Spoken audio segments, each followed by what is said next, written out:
तरुणीला आत्महत्येस प्रवृत्त करणाऱ्या आरोपीच्या अटकेची मागणी. बुलढाण्यात एका तरुणीला आत्महत्येस प्रवृत्त करणाऱ्या आरोपीला अटक करण्याच्या मागणीसाठी मृतक तरुणीच्या कुटुंबियांनी उपोषणाला सुरुवात केली आहे.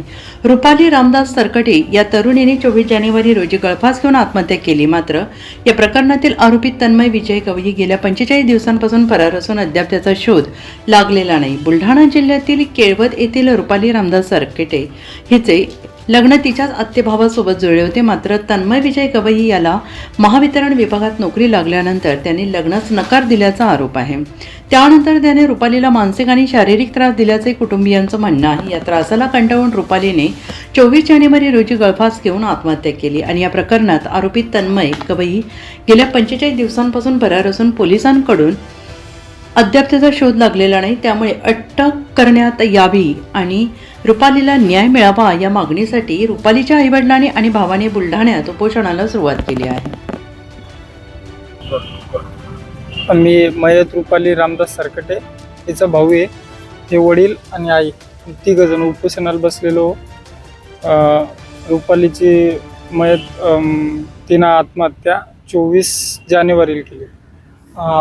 तन्मय विजय गवई हा आरोपी आहे. यांचं लग्न ठरलेलं होतं मे महिन्यात.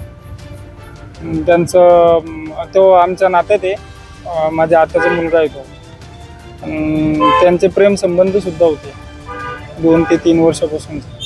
घरच्यांनी लग्न ठरवून दिलं होतं मे महिन्यामध्ये. तो नोकरीला लागला विद्युत सहाय्यक पदावर फायरमन. आणि नोकरीला लागल्याच्या नंतर तो तिला टॉर्चर करायला लागला पैशासाठी. त्याची माग होती, तिला पैसे मागत जाय, शिक्षणाला खर्च आला तर तिला पैसे माग जाय. उंड्याची माग होती त्याची.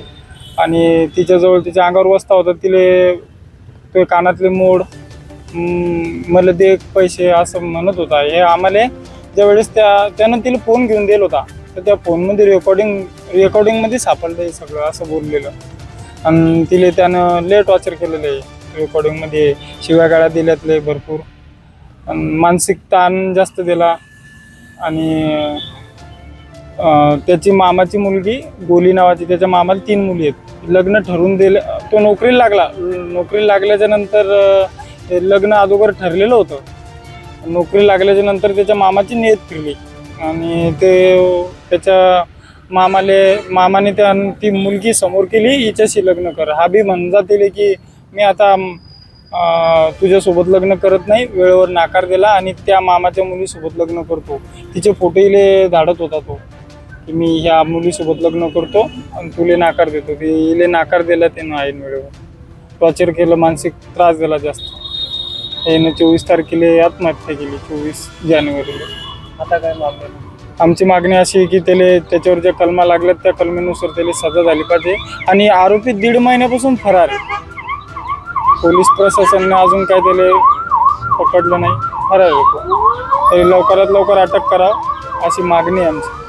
आणि त्याच्या बेल इथून फेटाळल्या गेल्या तरी बी तो अटक नाही, अजून मोकाटच फिरत आहे.